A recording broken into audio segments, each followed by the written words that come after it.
नमस्कार, ये आकाशवाणी शिमला है। अब आप पूनम शर्मा से प्रादेशिक समाचार सुनिए। आज के मुख्य समाचार। मुख्यमंत्री जयराम ठाकुर ने नाहन क्षेत्र को दी 161 करोड़ की सौगात, 28 विकास परियोजनाओं के हुए उद्घाटन शिलान्यास। पूर्ण राज्यत्व के 50 वर्ष पूरे होने के उपलक्ष्य में हिमाचल भवन नई दिल्ली में मनाया गया स्वर्णिम हिम महोत्सव। प्रदेश कांग्रेस ने बढ़ती महंगाई व बेरोजगारी के लिए भाजपा सरकार की नीतियों को बताया दोषी। और देश के प्रथम प्रधानमंत्री पंडित जवाहर लाल नेहरू को उनकी जयंती पर दी गई श्रद्धांजलि। अब समाचार विस्तार से। मुख्यमंत्री जयराम ठाकुर ने सिरमौर प्रवास के दूसरे दिन आज नाहन विधानसभा क्षेत्र के सत्तीवाला में 161 करोड़ रुपए की 28 विकास परियोजनाओं के उद्घाटन व शिलान्यास किए। सत्तीवाला में एक जनसभा के दौरान उन्होंने कालाअंब में उप तहसील खोलने सहित क्षेत्र के विकास के लिए कई अहम घोषणाएं की। मुख्यमंत्री ने कहा कि प्रदेश के लोगों ने वर्तमान राज्य सरकार को अपना पूरा समर्थन और सहयोग दिया है। उन्होंने कहा कि कोरोना महामारी के दौर में भी राज्य सरकार ने 42 विधानसभा क्षेत्रों में करीब 4,200 करोड़ रुपए की परियोजनाओं के लोकार्पण व शिलान्यास किए हैं। जयराम ठाकुर ने कहा कि प्रधानमंत्री नरेंद्र मोदी के सशक्त और कुशल नेतृत्व में भारत 100 करोड़ टीकाकरण का लक्ष्य हासिल करने वाला विश्व का पहला देश बनकर उभरा है। उन्होंने कहा कि हिमाचल प्रदेश भी पात्र लाभार्थियों को दूसरी खुराक लगाने के 100% लक्ष्य को हासिल करने के करीब है। ऊर्जा मंत्री सुखराम चौधरी, सांसद व प्रदेश भाजपा अध्यक्ष सुरेश कश्यप और नाहन के विधायक राजीव बिंदल भी इस दौरान मौजूद रहे। इस बीच मुख्यमंत्री ने सिरमौर जिले में करगानू क्षेत्र के शालमू में श्री बद्रिका आश्रम का भी दौरा किया। उन्होंने कहा कि बद्रिका आश्रम व चैरिटेबल और सामाजिक कल्याण समिति बड़े पैमाने पर समुदाय और आश्रम के आसपास के गांवों की सेवा करने की दिशा में एक सराहनीय कार्य कर रही है।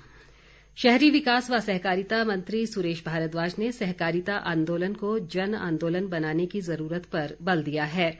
पालमपुर क्षेत्र के लाहला में आज राज्य स्तरीय अखिल भारतीय सहकारिता सप्ताह के शुभारंभ पर उन्होंने कहा कि इस आंदोलन को जमीनी स्तर पर पहुंचाया जाना चाहिए ताकि ग्रामीण आबादी तक इसकी पहुंच सुनिश्चित हो सके।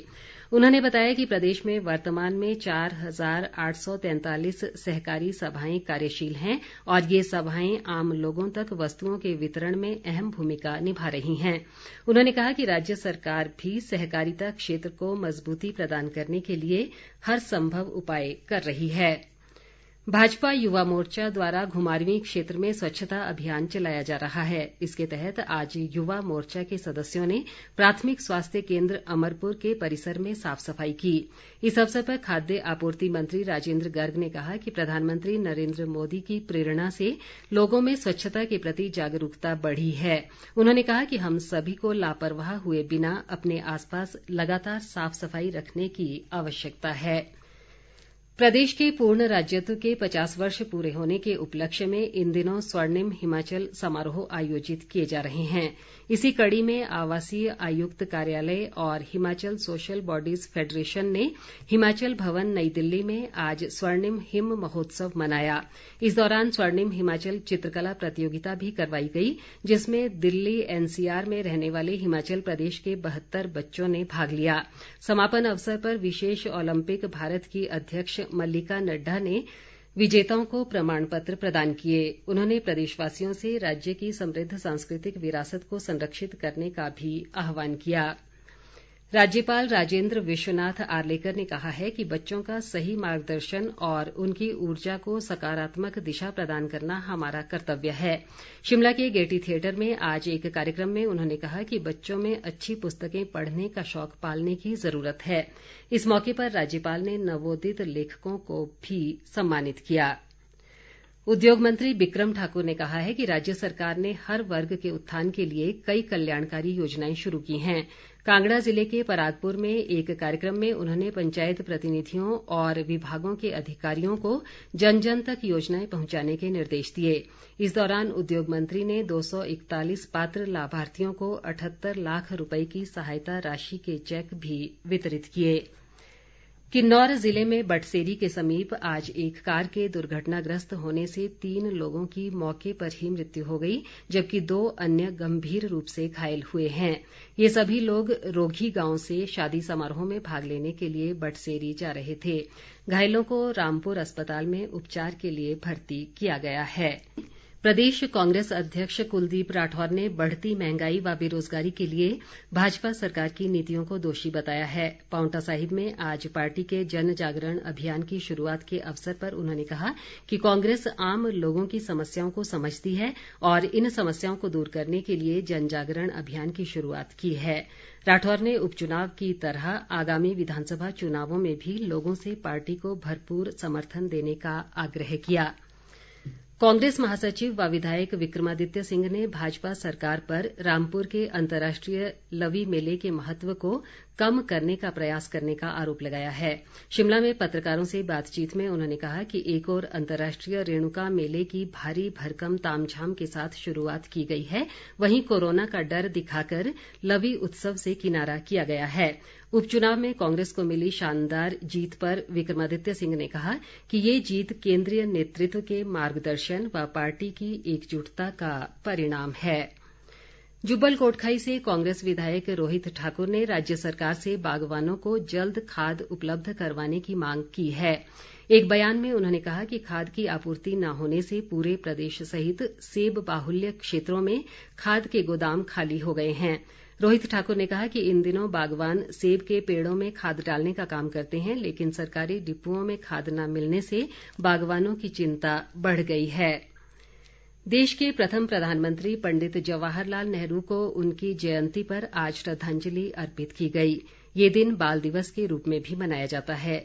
शिमला स्थित कांग्रेस मुख्यालय में पार्टी प्रदेश अध्यक्ष कुलदीप राठौर ने पंडित नेहरू को श्रद्धासुमन अर्पित किए। उन्होंने कहा कि देश की आज़ादी और राष्ट्र निर्माण में पंडित जवाहर लाल नेहरू के योगदान को कभी भुलाया नहीं जा सकेगा। उन्होंने कहा कि ये दिन बच्चों को आगे बढ़ने के लिए प्रेरित करने और उन्हें प्रोत्साहित करने का दिन है।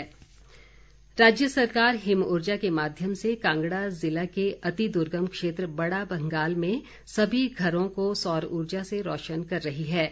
इस पहल के तहत गांव के सभी 168 घरों में 250 वॉट के of grid solar power plant स्थापित किए जा रहे हैं। हिम ऊर्जा के प्रवक्ता पन्ना लाल शर्मा ने बताया कि सोलर पावर प्लांट को हेलीकॉप्टर के माध्यम से बड़ा भंगाल पहुंचा दिया गया है। राज्य स्तरीय पुरुष व महिला एथलेटिक्स प्रतियोगिता कुल्लू के ऐतिहासिक डालपुर मैदान में आज संपन्न हुई। इस प्रतियोगिता में प्रदेश के 11 जिलों से 225 से अधिक एथलीटों ने भाग लिया। समापन अवसर पर युवा सेवाएं व खेल विभाग से सेवानिवृत्त निदेशक व अर्जुन पुरस्कार से सम्मानित सुमन रावत ने विजेताओं को पदक व प्रशस्ति पत्र देकर सम्मानित किया। आज़ादी के अमृत महोत्सव की कड़ी में विधिक सेवा प्राधिकरण द्वारा बिलासपुर में कानूनी जागरूकता रैली निकाली गई। जिला व सत्र न्यायाधीश देवेंद्र कुमार ने इस रैली को हरी झंडी दिखाई।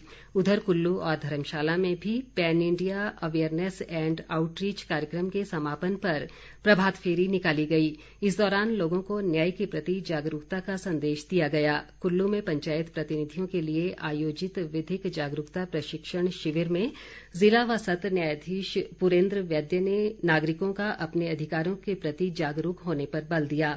उन्होंने कहा कि अधिकार और कर्तव्य एक ही सिक्के के दो पहलू हैं, जिन्हें एक दूसरे से अलग नहीं किया जा सकता। प्रदेश में 30 नवंबर तक कोविड टीकाकरण की दूसरी डोज लगाने का 100% लक्ष्य हासिल करने की दिशा में प्रयास जारी हैं। मंडी जिले में ये लक्ष्य हासिल करने के लिए उपमंडल स्तर पर एसडीएम की अध्यक्षता में कमेटियां गठित की गई हैं।